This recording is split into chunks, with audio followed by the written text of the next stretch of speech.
Alright. Donc, bonjour tout le monde et bienvenue dans mon voyage autour de l'Australie. Ça fait déjà 4 mois que je suis arrivé dans le pays. Et puis là, je m'apprête à faire un road trip de 4 mois en partant du désert, en allant dans le nord, dans le sud, sur la côte est, puis aussi sur la côte ouest. Donc, je vais pas mal faire tout le grand tour au complet. Je vais aller sur les petites îles aussi. Donc, je vais venir vous parler un petit peu plus de qu'est-ce que j'ai acheté, la préparation, ça à quoi que ça ressemble. Et puis, je vais aussi parler à la fin de la vidéo peut-être même un petit peu des coûts et de mon trajet que je vais faire. Si vous voulez skipper le blablatage un peu, allez à 5 minutes de la vidéo. Puis c'est là que je vais commencer vraiment à parler en détail du voyage. Avant de commencer la vidéo, je vais vous parler un petit peu de comment j'en suis arrivé ici. Partir voyager puis aller étudier dans un autre pays, ça faisait déjà quelques temps que j'y pensais. La première pensée que j'ai eue pour ça s'est faite en secondaire 5, à la fin de secondaire 5, quand j'étais avec le groupe Rotary. Et puis la pandémie est arrivée, donc j'ai jamais continué à regarder pour cette approche-là jusqu'à l'université. Lorsque j'ai entendu parler des échanges, des programmes d'échange que mon université offrait, j'ai regardé les différents endroits et puis il y avait l'Australie. Donc on était quelques-uns à appliquer pour aller là-bas et j'ai eu une grande chance, j'ai réussi à venir ici. C'est comme ça que ça s'est fait, j'ai appliqué, on a fait beaucoup de paperasse et puis j'ai pris l'avion, je suis arrivé ici au mois de juillet. Et mes cours ont commencé vers fin juillet et puis là on est en octobre, fin octobre et ma session vient de terminer. Et dans une semaine et demie, je pars pour de bon pour faire mon voyage. J'ai pas le choix de partir dans une semaine et demie parce que j'ai réussi à faire louer ma chambre pendant ce temps-là et j'aurai plus de place à habiter dans une semaine et demie, donc il va falloir que je parte, j'ai pas le choix. Lorsque je suis arrivé ici, j'ai commencé mes études avec Monash University, mais je me suis dit, il faut que je commence tout de suite à regarder pour mon voyage que je vais faire durant l'été, parce que j'ai 4 mois de congé durant l'été. Donc, j'ai tout de suite commencé à planifier pour un voyage. À base, je savais que ça coûtait beaucoup d'argent à l'Australie. Je pensais pas que ça coûtait autant cher. Mais je savais que ça coûtait cher quand même. Donc, je m'avais dit peut-être bien que je vais juste partir pendant 1 mois et demi, 2 mois, puis je vais prendre le reste du temps pour travailler en Australie puis me faire de l'argent. Finalement, je me suis dit, coudonc, ça me tente pas de rester puis de partir seulement 1 mois ou 2 mois pour voyager l'Australie quand j'ai 4 mois de congé. Puis c'est une des plus belles places au monde. Alors j'ai commencé à faire des recherches, j'étais là peut-être même je me promènerais en bus puis en sac à dos. Je ferais du covoiturage une fois de temps en temps pour aller à mes destinations. Mais là ça devenait un petit peu trop touchy à mon goût. Ça devenait très, très compliqué puis j'étais jamais certain de quand t'allais pouvoir partir puis quand t'allais pouvoir revenir. Donc l'idée me plaisait un petit peu moins. Et c'est là que j'ai commencé à regarder pour acheter un auto et la transformer un peu en camping-car. Alors j'ai commencé mes recherches. Et puis, j'ai trouvé l'auto qui est en arrière de moi. C'est un Jeep 2012. J'ai trouvé avec 120 000 kg dessus. J'ai pris un grand risque en l'achetant parce qu'il n'y avait pas de roadworthy. Et puis, c'est pour s'assurer que l'auto est en bon état. C'est une inspection mécanique qu'ils font avant que l'acheteur achète l'auto. Mais le gars, lui, voulait pas le faire.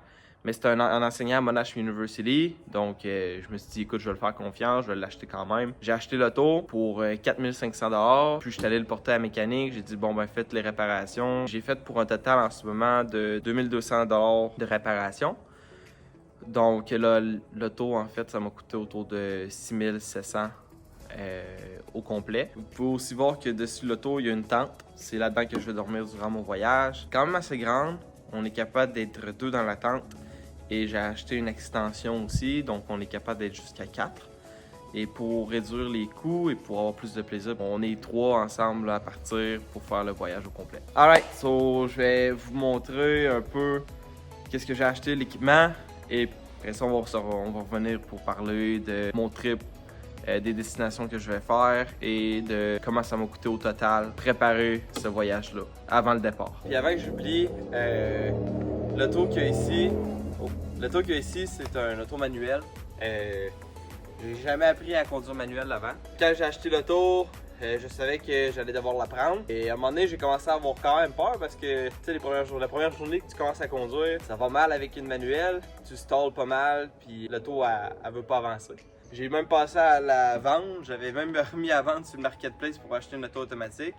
Mais je me suis dit, écoute, je vais attendre un peu encore, je vais laisser une semaine couler, puis Puis après ça, je vais prendre ma décision. Et en fait, apprendre à conduire manuellement une auto, ben ça m'a pris 3 jours. J'ai eu des amis à moi qui m'ont grandement aidé là-dedans, vu qu'ils s'y connaissaient beaucoup, puis ils m'ont donné des trucs. Et puis là, ben, c'est rendu comme conduire une auto normale pour moi, ça me dérange plus pantoute. Donc, voilà. Alright, fait que la première partie, c'est un plutôt gros frigidaire. Il fait 45 litres. J'en ai besoin parce qu'on est 3 à partir ensemble. Donc, c'est un gros, ça prend de l'espace dans l'auto, mais au moins, il va être fonctionnel. On peut le brancher pour garder le froid. Sinon, j'ai acheté aussi une petite batterie qui va avec, puis on est capable de le plugger à la batterie. Donc, durant la journée ou durant le soir, il va pouvoir continuer à virer pour toujours qu'il reste fonctionnel. Donc, un problème qu'on avait, c'est que dans le désert, il va faire très chaud en majorité durant la journée. Et ma batterie n'est pas assez forte, pas la batterie de l'auto, mais elle que j'ai achetée à part, n'est pas assez forte pour rouler 24 heures sur 24 sans être rechargée. C'est pour ça qu'on va mettre de la glace, des paquets de glace aussi dans le frigidaire. Et une fois de temps en temps, on va faire virer avec la batterie, juste pour garder le frigidaire froid à l'intérieur. Mais il va être principalement maintenu avec de la glace tout au long du trajet. Deuxième matériel quand même important, c'est on appelle ça un jumper cable, je pense. En fait, ça ressemble à ça. Puis les petites pinces, tout le monde va les reconnaître avec ces pinces ici pour booster l'auto s'il n'y a plus de batterie. J'ai décidé d'acheter ce petit appareil-là parce que quand on va partir pour le désert et une grande majorité des routes autour de l'Australie, on risque d'être seul, on risque pas de croiser d'autres voitures vraiment. Donc j'avais besoin d'un appareil capable de booster ma batterie sans avoir à dépendre sur quelqu'un d'autre. Je vais aller ici avec mon pneu de secours. Le deuxième petit kit, c'est un barbecue avec notre bouteille de propane ici. La bouteille de propane, c'est 8,5 kg.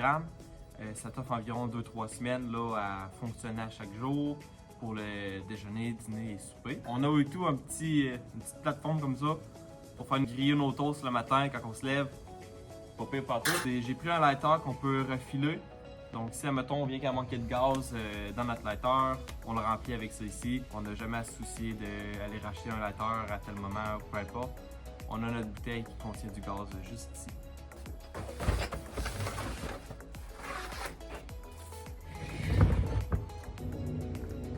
OK! Fait qu'un autre problème qu'on rencontre quand on est en Australie puis tu vas être dans le désert, on n'a plus d'eau. Fait qu'il faut prévoir comment on va avoir de l'eau pour boire puis comment on va prendre nos douches. Une façon plutôt facile d'éviter le problème. Tu remplis l'eau dans ces canisses-là puis tu te débrouilles avec. Cette canisse-là va me servir principalement, ici, à prendre ma douche. Donc c'est 23 litres d'eau. Et celle-là ici, c'est 15 litres. Ça va être pour consommer de l'eau, donc la boire. Il faut garder en tête qu'on est 3.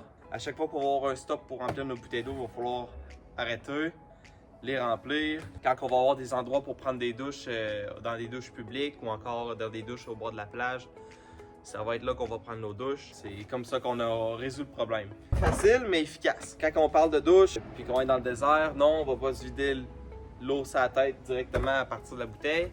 J'ai trouvé ça dans un marché en fait. On appelle ça Kmart. C'est un peu comme un Walmart. Et puis c'est un sac de 10 litres d'eau. Tu le remplis par en avant. Et puis tu l'accroches à un arbre ou sur le top du char ou peu importe, on va trouver une façon de faire. Et c'est comme une douche, ça va te couler sa tête par la petite le robinet ici là. C'est comme ça qu'on va prendre nos douches pendant les prochains 4 mois. Yes! Et vu qu'on est dans la thématique là en ce moment des douches, d'être propre, on va continuer avec faire la vaisselle. C'est important. On a acheté des petits pots ici, je pense que ça a coûté 6$ pour ce petit ensemble-là. 2 verres, 2 bols, 2 assiettes. On va utiliser ça avec, on va amener nos propres... tout notre matériel de cuisine va être là-dedans. Ainsi que nos détergents, nos éponges. Et on va faire la vaisselle dans ce bac-là ici. Et maintenant vient le temps de faire la brassée de linge. J'ai un sac ici que j'ai reçu pour ma fête il y a quelques temps. Que je vais m'en servir grandement durant mon voyage. C'est un scuba sac qu'on appelle. Et tu mets ton linge à l'intérieur. Tu mets ton savon aussi à l'intérieur de ce sac-là. Tu le refermes, tu le roules, puis là tu le frottes manuellement. Puis après ça, tu vas remettre de l'eau propre à l'intérieur avec ton linge. Tu vas refrotter encore pour enlever le savon. Tu enlèves l'eau. Et après ça, on va venir accrocher notre linge avec une corde, la corde que j'ai achetée. Il y a de la corde de même, mais j'ai de la vraie corde aussi là, que j'ai achetée dans un magasin. Donc on va venir l'accrocher à un arbre puis le faire sécher à l'extérieur de la voiture. Ou on va trouver une façon d'accrocher notre linge à quelque part, I guess. Là. By the way, merci à celui qui m'a acheté le sac, il va se reconnaître. Donc merci beaucoup. Ça va m'être grandement utile. Donc il y a toujours moyen d'être écolo quand tu pars en road trip. Fait que pour l'électricité, on va utiliser des panneaux solaires. Ben oui. J'ai acheté un gars qui s'est fait voler sa voiture en Australie. Pas très le fun, ça l'arrive, faut faire attention. Et j'ai acheté cette batterie-là aussi, Bluetooth, on peut connecter tous mes appareils, donc mon drone, en fait vous le savez pas encore, mais je me suis acheté un drone, mon ordinateur, mon cellulaire, puis mon frigidaire aussi, ça va fonctionner avec cette batterie-là. La batterie t'offre quand même assez longtemps, elle t'offre une journée, mais c'est pas à chaque jour qu'on va pouvoir le faire recharger. J'ai aussi 2 autres batteries portables, pas comme ça, mais des plus petites, pour recharger nos cellulaires. Cet appareil-là aussi, on peut la brancher directement à l'auto pour la recharger et on peut aussi la brancher dans un mur. Une fois ouvert, ça ressemble à ça ici. Pour continuer, j'ai aussi 2 chaises. Puis la table que vous voyez en ce moment que j'accorde mon sel dessus. Donc ouais, voilà, c'est juste ça. Alright, le dodo maintenant. Donc dans la tente, là, on a déjà un foam qui est sa tente, qui est à l'intérieur. J'en ai acheté un deuxième pour vraiment être confortable. Durant les nuits dans le désert, il va faire quand même froid, il va faire autour de 10 degrés à l'extérieur. J'ai mon sleeping bag. Je sais pas trop à quel point il est bon, mais il devrait être correct, je pense. C'est ça. Alright, fait que pour garder un peu la chaleur à l'extérieur de l'auto puis pas à l'intérieur, j'ai acheté ça qu'on va mettre dans le pare-brise en avant. Donc ça va venir refléter la lumière. Chaque fenêtre, on a un petit bloc soleil comme ça. Ça va venir vraiment nous protéger le plus possible puis garder l'auto le plus froid possible, mais il va faire quand même très chaud. Mais au moins on ne suffoquera pas à l'intérieur. Et on a aussi cette rallonge-là pour la tente. Je vais vous montrer dans pas trop long à quoi que ça ressemble.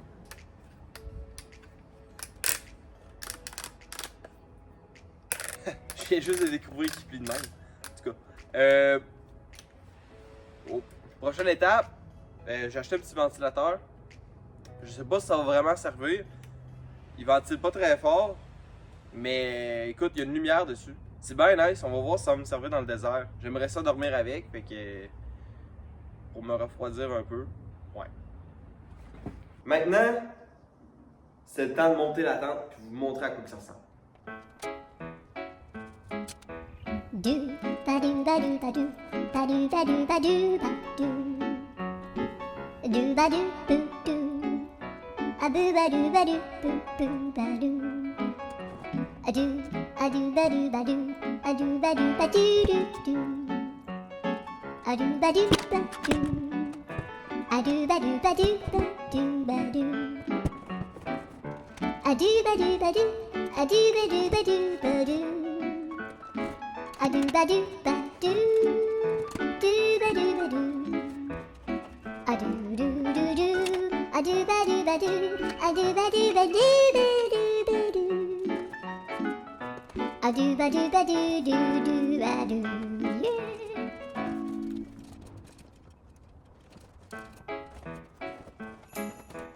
Do ba do ba do ba do ba do ba do ba do ba do ba do do do a boo ba do ba do boo boo ba do a do ba do ba do a do ba do ba do do do a do ba do ba do a do ba do ba do ba do ba do a do ba do ba do a do ba do ba do ba do a do ba do ba do do ba do ba do a do do do do a do ba do ba do a do ba do ba do ba do ba do a do ba do ba do do do a do yeah.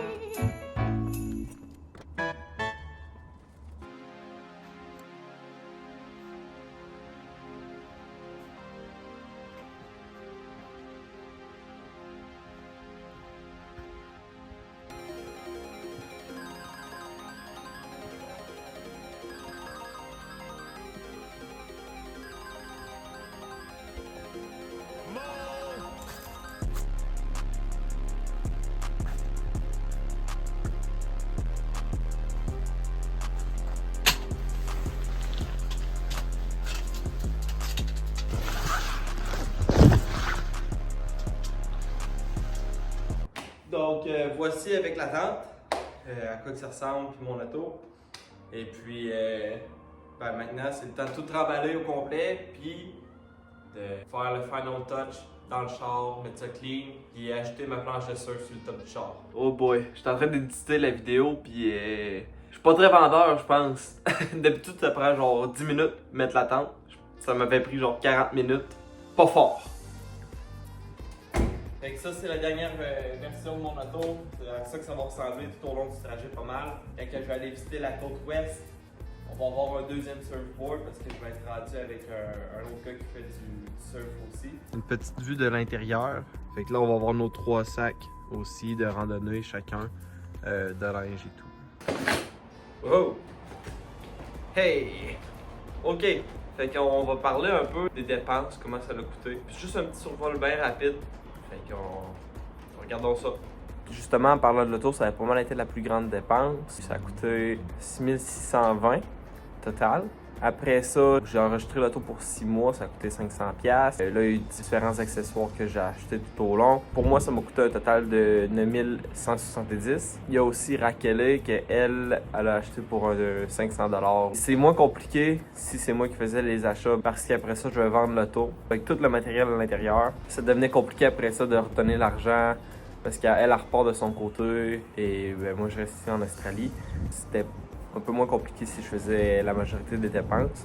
On peut voir aussi que les assurances, ça coûte 340$ par mois. Ça va monter un petit peu plus, ça va monter autour de 370$ environ, vu que là on va être rendu 3 sur les assurances à place de 2 pour l'auto. Ça va coûter environ 35$ aux 2-3 semaines pour le propane. On va voir la nourriture. On pense peut-être bien que ça va coûter autour de 120$ par semaine pour 3. Peut-être bien 120 à 150$ par semaine. On a le carburant aussi qui est une très grande dépense. J'ai mis toutes les destinations, le temps que ça prend à se rendre là-bas environ avec l'auto, le nombre de kilomètres, puis mon auto qui consomme 18,3 litres au 100 km avec environ un prix de gaz de 1,80. Le gaz il est beaucoup moins cher que ça, il est à 1,65 en ce moment, mais durant l'été ou durant les festivals ou peu importe, ça va monter plus d'après moi. Ça risque de coûter un total de 4600$ australiens pour le gaz. Je vais mettre 5000$. Je me suis dit, ok, 5000$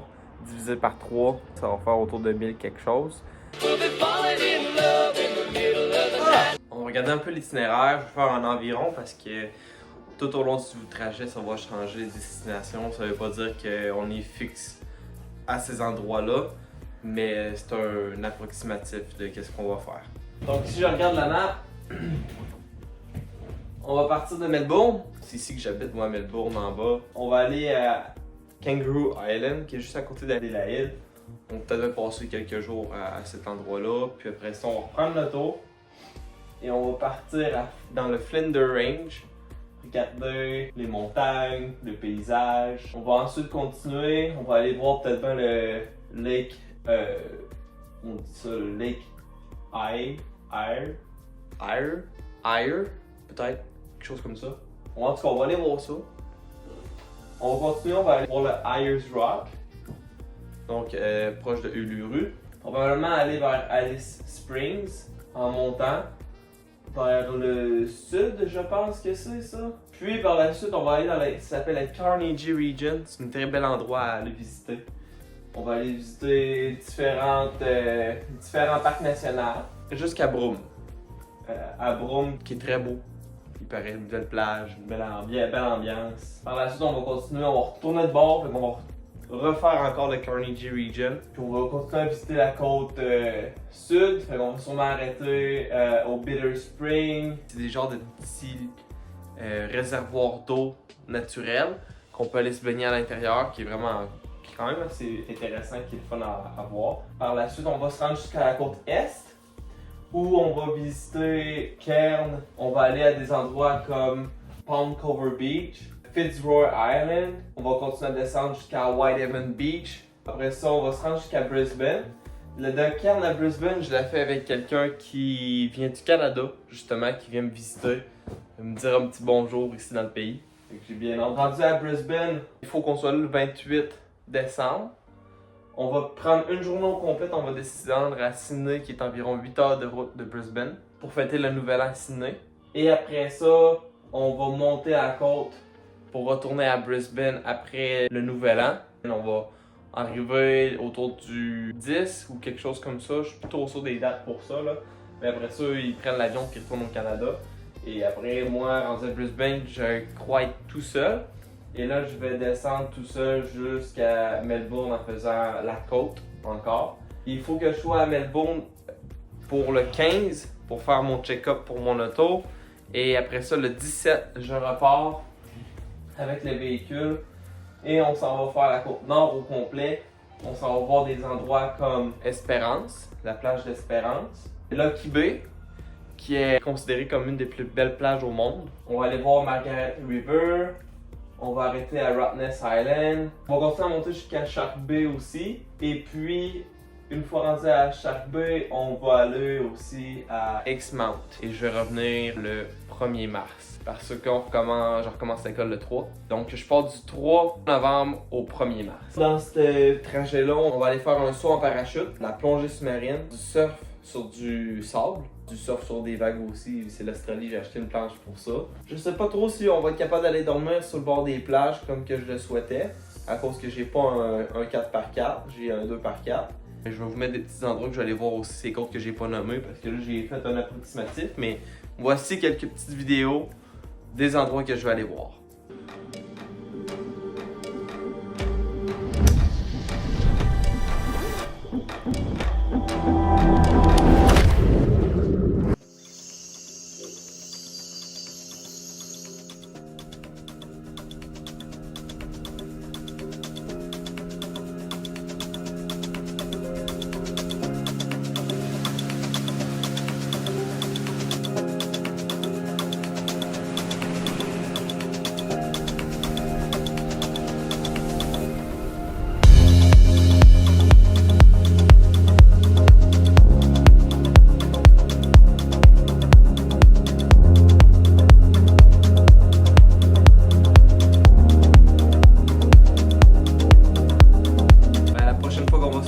Ça va être dans mon voyage. Fait que d'ici là, passez un bon temps. Puis je vais en reposter une prochaine dans une semaine environ. Ciao!